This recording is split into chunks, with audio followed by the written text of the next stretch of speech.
네, 안녕하세요. 주식회사 더데이원랩 대표 이주봉입니다. 제가 오늘 들려드릴 제목은 불멸의 시간에서 유한한 존재로 플라스틱이라는 제목인데요. 제목을 너무 멋있게 지어주셔가지고 사실 조금 이제 당황스러웠었습니다. 네. 먼저 플라스틱에 대해서 좀 설명을 드리고, 저는 플라스틱이 어떻게 만들어졌고 지금 왜 문제가 되고 있는지, 그리고 그리고 우리 회사가 생각하는 비전과 해결책은 무엇인지에 대해서 좀 설명을 드리려고 합니다. 플라스틱이라는 말을 되게 어려웠어요. 제가 이제 공학 박사 출신임에도 플라스틱이라는 게 과학적으로 정의가 무엇일까 되게 어려웠었는데, 사실은 이게 과학자들이 어려운 이유가 있더라고요. 플라스틱이라는 말이 사실 과학적 용어는 아니고요. 그리스어에서 이제 유래한 말인데요. 플라스틱은 만들기 쉬운 물질, 성형하기 쉬운 물질을 의미합니다. 그래서 그리스어의 플라스티코스라는 말에서 유래한 말로 이 말이 중요해요. 열과 압력으로 이제 성형할 수 있는 합성 수지를 우리는 플라스틱이라고 정의를 합니다. 그러니까 여러분이 보시는 페트병, 비닐봉지 이런 건 전부 우리가 열과 압력으로 성형하는 합성 수지인 거죠. 근데 이 플라스틱이 생기게 된 역사는 되게 신기해요. 처음에는 사람의 편리함 때문에 생긴 건 아니었고요. 이제 오락 때문에 생겼습니다. 옛날에 유럽에서는 귀족들이 당구를 즐겨 했었어요. 당구를 즐겨 하다가 이게 어디로 넘어가게 되냐면 미국으로 넘어가게 됩니다. 미국은 자본주의의 나라죠. 사람들이 많이 써야 되는데 그 당시에는 당구공을 뭘로 만들고 있었냐면 코끼리 상아로 만들고 있었어요. 코끼리 상아 하나당 뭐 15개에서 20개 정도의 이제 당구공이 만들어진다고 합니다. 그래서 오른쪽에 보시는 게 실제로 코끼리 상아로 만든 당구공이 되는데요. 미국으로 넘어가서 이걸 대중화하려다 보니까 이제 고민거리가 생긴 거예요. 코끼리를 너무 많이 잡아야겠죠. 그래서 이제 포상금을 겁니다. 그래서 이걸 대체할 수 있는, 당공을 대체할 수 있는 소재를 한번 우리가 이제 공모를 하겠다라고 해서 처음 개발됐던 거는 1869년 최초의 천연 플라스틱이라는, 제가 천연이라는 말을 붙였어요.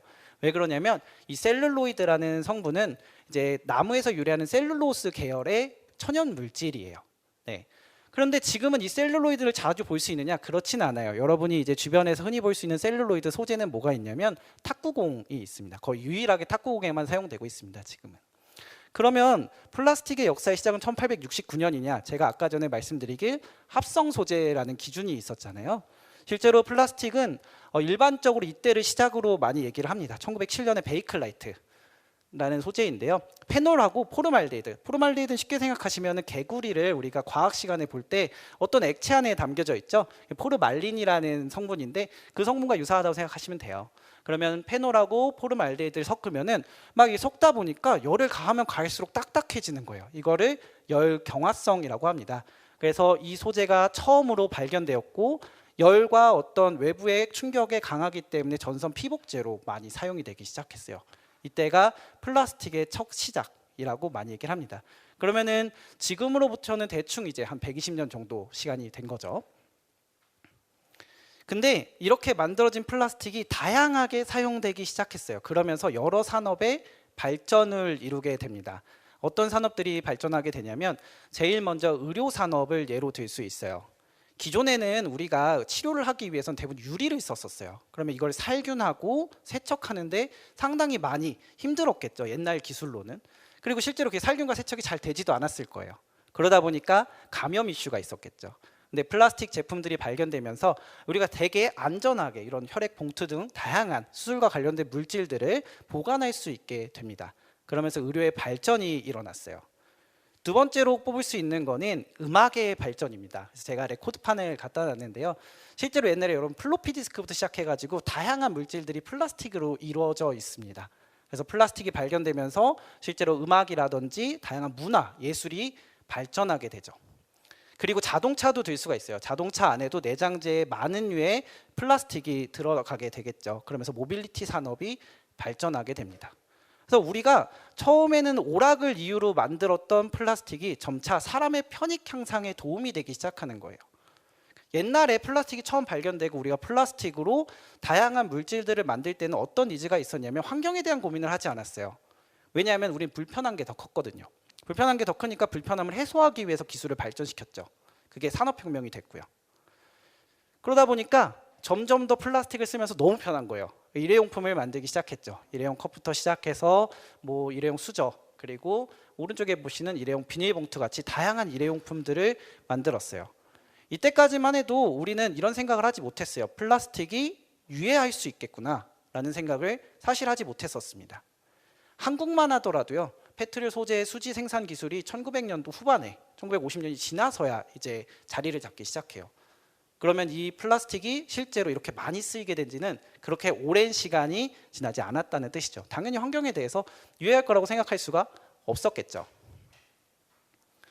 근데 문제가 생기기 시작합니다. 기존에도 이제 뭐 우리가 플라스틱을 쓰고 나면은 그 플라스틱 쓰레기를 중국에서 상당히 많은 양 흡수를 했어요. 흡수했다는 건 무슨 얘기냐면 돈을 주고 중국에서 사갔어요. 그러면 중국에서는 무슨 일을 하냐? 이렇게 사간 플라스틱을 물리적으로 막 으깹니다. 막 으깨가지고 압착해서 의자나 이런 제품들을 만들어서 다시 팔았던 거죠. 근데 이게 환경오염 문제를 일으키는 거예요. 그래서 지금 보시면은 2017년까지 플라스틱의 종착지였던 중국의 변화라고 해서 제가 적어 놓았는데요. 보시면 되게 신기해요. 대부분 거의 한 800만 톤 정도를 중국에서 2017년도까지 계속해서 수입을 했었어요. 그게 2018년도 5만 톤으로 줄어들게 됩니다. 그리고 점차 더 줄어들게 되죠. 각 나라에서는 어떤 일이 있었냐면요. 뭐 예를 들어 필리핀 보라카이라든지 여러 관광 명소들은 일회용품을 많이 쓸 수밖에 없어요. 그 일회용품은 뭘로 이루어졌을까요? 플라스틱으로 이루어졌겠죠. 그럼 그렇게 나오는 쓰레기들을 처리할 수 있는 인프라가 마땅하지 않았던 거예요. 그러다 보니까 어떤 특정한 섬을 하나 정해가지고 그 섬에 플라스틱 쓰레기를 전부 몰아놓고 매립하게 됩니다. 그렇게 되면서 터진 게 어떤 문제냐면 바로 미세 플라스틱 문제가 되는 거죠. 이것도 되게 말이 많아요. 미세 플라스틱이 뭡니까? 라고 물어보시면은 정의가 다 달라요. 일반적으로 그냥 통상적으로 미세 플라스틱이라고 하는 거는 우리가 뭐 직경이 5mm 이하 정도 되는 거를 미세 플라스틱이라고 부릅니다.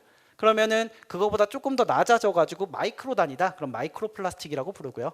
그거보다 좀 더 낮아져서 나노 단위다. 그럼 나노 플라스틱이라고 부릅니다. 이런 이슈가 터졌어요. 실제로 이 데이터는 저희가 웹에서 가져왔는데 해양 쓰레기 중에 70%가 플라스틱입니다. 그리고 그 무게는 26만 8천 톤에 달하고요. 플라스틱 조각수만 5조 개라고 지금 추산되고 있어요.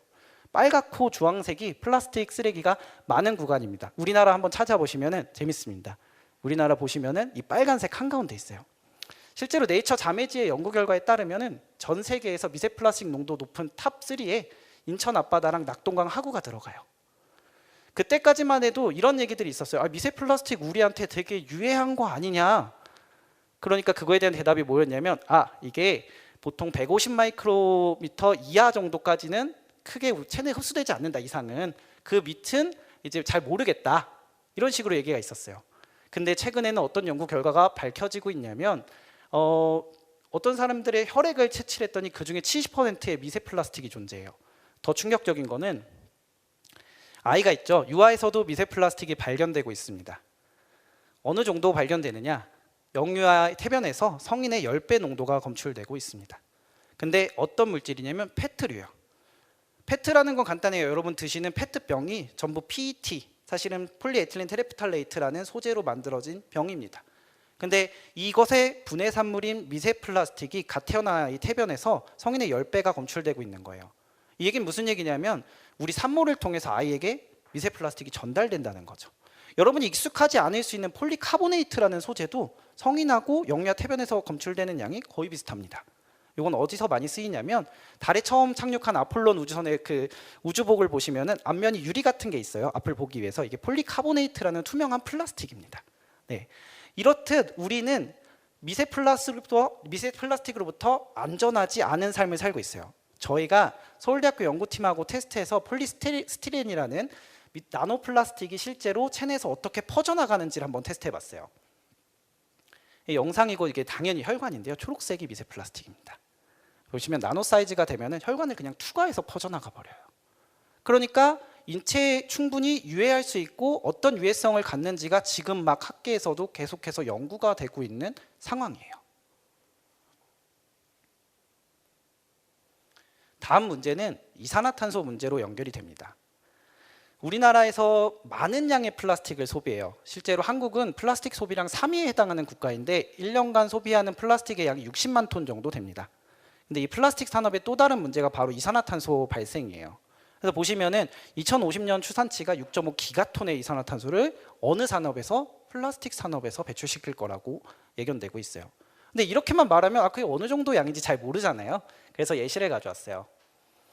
우리가 지구의 온도가 1.5도 변하면 이거는 비가역적인 기후변화를 가져온다라고 얘기를 해요. 그러면 1.5도 변하게 하는 이산화탄소의 양을 카본 버짓이라고 합니다. 이 중에 15%가 플라스틱에서 발생할 거예요. 그러니까 이 산업 자체가 바뀌어야 되는 거죠. 그래서 사람들이 생각해 봤어요. 그럼 1위는 뭘까? 에너지 산업입니다.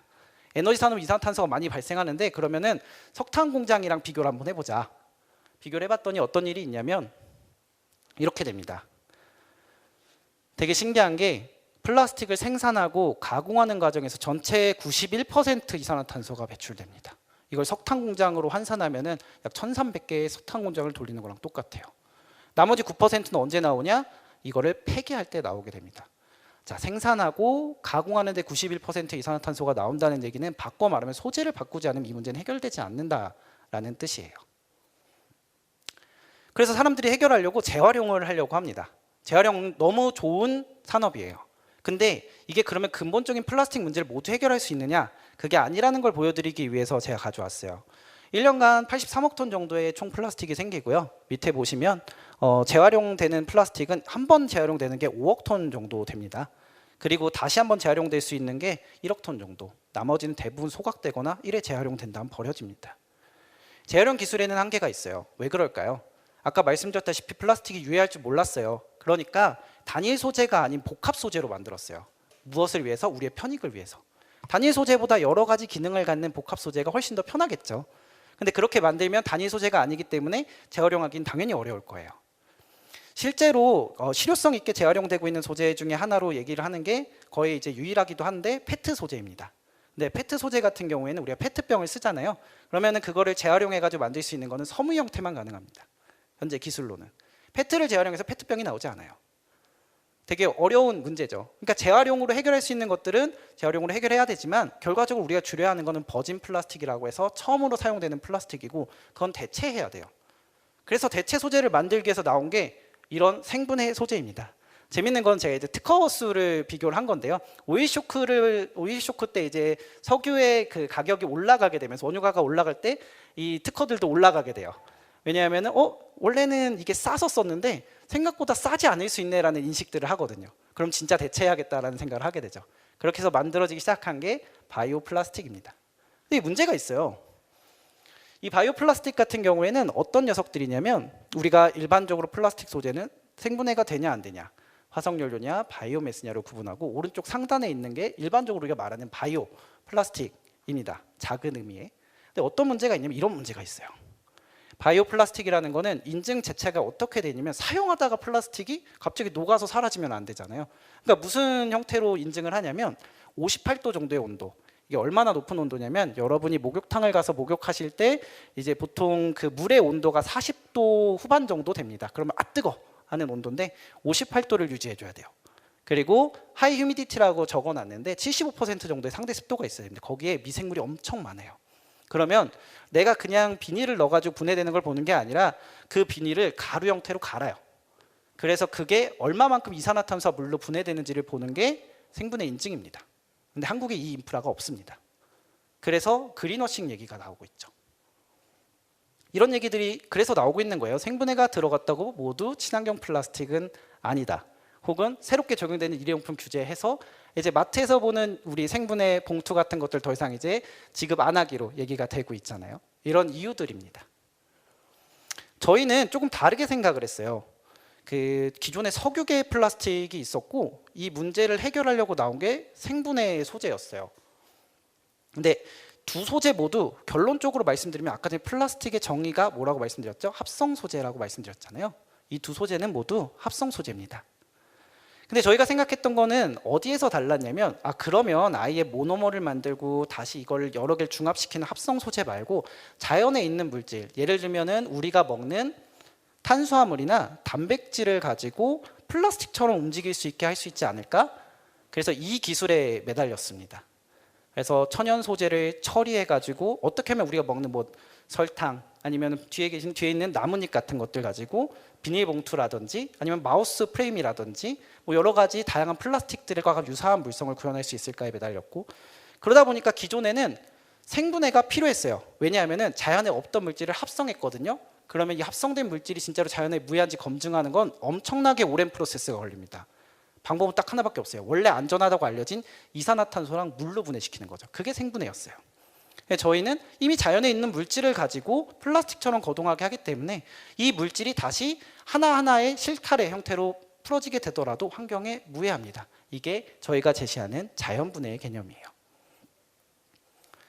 실제로 그러면 가장 중요한 건 플라스틱에서는 플라스틱 순환경제의 구현입니다. 기존의 석유계나 생분해 플라스틱 같은 경우에는 이 순환경제의 구현이 불가능했습니다. 만들고 소비하고 회수는 했지만 대부분이 일반 쓰레기로 소각이 되는 경우가 많고 음식물 쓰레기가 많아가지고 재활용이 안 되는 경우가 많고 재활용을 하더라도 원래 용도로는 사용할 수 없는 형태로 바뀌게 되는 거였죠.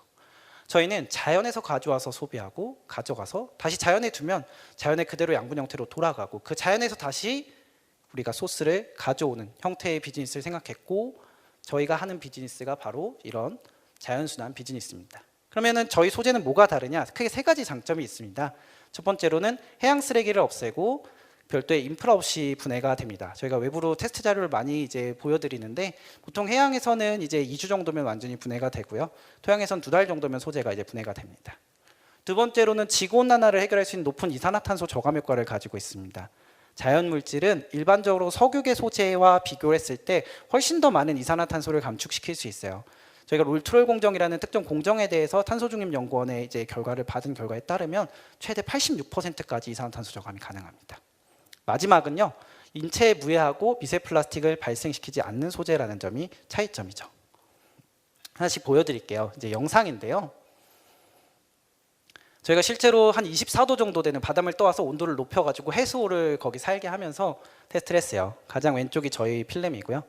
보시면은 조금씩 분해되고 있죠. 시간이 지나면. 오른쪽은 친환경 봉투고 그 오른쪽은 일반 비닐입니다. 저희가 이거를 분해되는 걸 보여드리기 위해서 일부러 분해가 안 되는 그물 안에 넣어놨어요. 근데 한 이게 10일 조금 넘게 지나면은 그물 밖으로 떨어져 나가서 어디 있는지 찾을 수가 없습니다. 그러면 이런 생각이 들죠. 해양에서 분해되면 정말 토양에서도 분해가 되는가에 대해서도 테스트를 했습니다.